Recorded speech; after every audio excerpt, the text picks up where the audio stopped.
আজকের ভিডিওটা আমি মন খারাপ নিয়ে শুরু করলাম। হ্যাঁ, অবশ্যই এই রান্নাটা সবারই পছন্দের, কেউ এটাকে না বলে না। আর অনেকেই এই রান্না দেখলে আবার ছোটো লোক মনে করে। হ্যাঁ, আজকের রান্নাটা আমি মানে মুরগির ঝাল রান্না করব, সেটা আবার অন্যরকম পদ্ধতিতে। এতদিন সবাই পেঁয়াজ ভেজে কষিয়ে একদম করেছে, এবার সম্পূর্ণভাবে অন্যরকম পদ্ধতি। তো তোমরা দেখো, আর তোমাদের সঙ্গে একটা না কথা শেয়ার করার আছে। জানো, আমার কদিন ধরে ফেসবুক পেজে কি হয়েছে আমি বুঝতে পারছিলাম না, যেটা এই নামেই আছে। তো হঠাৎ করে দেখছি পেজটা ভিউজ আসছে না। তারপরে ভাবলাম যে কি হয়েছে, চেক করে দেখি। তো পেজটাতে রেকমেন্ডেশনটা সাসপেন্ড করে দিয়েছে। তো কতদিনের জন্য করছে, কিসে প্রবলেম হচ্ছে কিছু বুঝতে পারছি না। আর এদিকে দেখছো আলুর সঙ্গে আমি স্কিনটা মানে ছালটা ভাজা করেছি।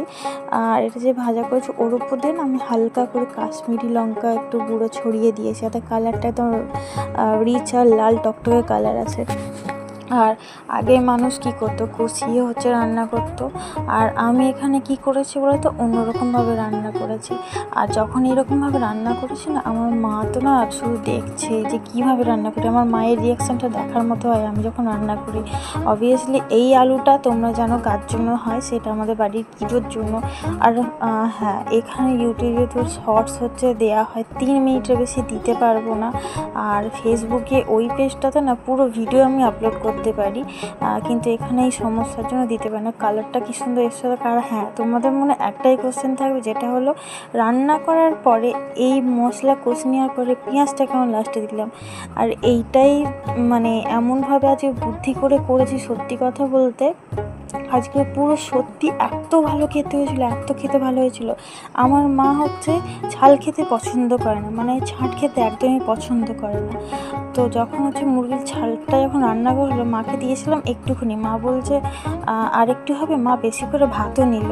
আমি বললাম কি হলো, তুমি তো খেতে চাও না। তখন মা বলছে আজকে রান্নাটা না খুব ভালো হয়েছে, যেমন ঝাল সেরকমই সব কিছু পারফেক্ট হয়েছে।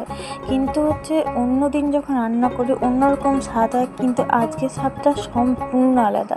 আগের বারে যেমন টক দই দিয়ে রান্না করেছিলাম, এবারে টক দইটা দেওয়া হয়নি, কিন্তু দেওয়ার দরকার নেই। এবারে রান্নার কালার দেখলে তোমরা বুঝতে পারছো। হ্যাঁ, কাশ্মীর গুঁড়ো লঙ্কার জন্য হয়তো কালারটা লাল আসে, না হলে আমি যেভাবে রান্না করি কাশ্মীর লঙ্কা গুঁড়ো ছাড়াই আমি কালার রেড করতে থাকি।